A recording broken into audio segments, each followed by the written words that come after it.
So with everything going on with Donald Trump, you may have forgotten about this.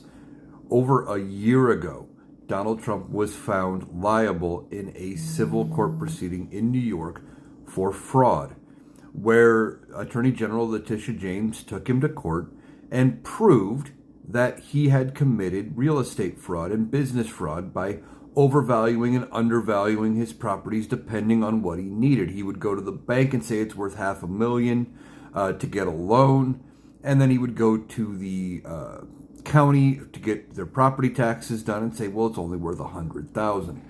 And I'm going with some just simple numbers there. He would do it on an even bigger scale. He would overestimate the square footage of places by 10 times in some cases to get better loans. And when it was all said and done, the judge awarded the state like $450 million in damages. Well, Donald Trump appealed. And after 11 months from hearing the appeal, the appellate court has finally reached a decision.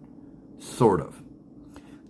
They could barely agree on anything. It was a 323-page ruling, and I've only been able to read summaries so far.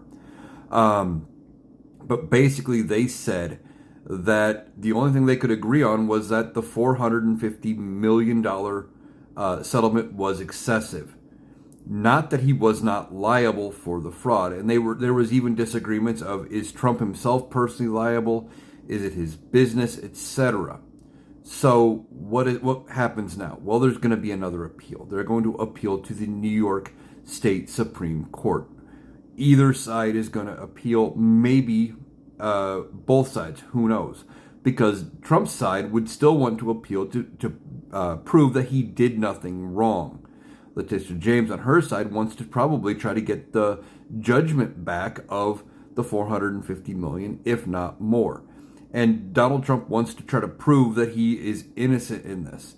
Yet, he was found liable in court by a judge. Now, there was no jury in this case because Donald Trump's attorneys did not request a jury trial. So, this appeal is still ongoing, and while the appeal is ongoing, the bond Donald Trump had to put up at the time of $175 million is still being held. It is still frozen. This does not give him access to that money yet.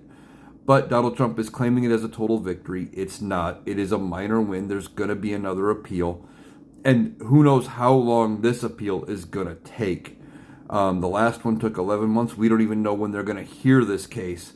But for the moment, they said that the bond was excessive.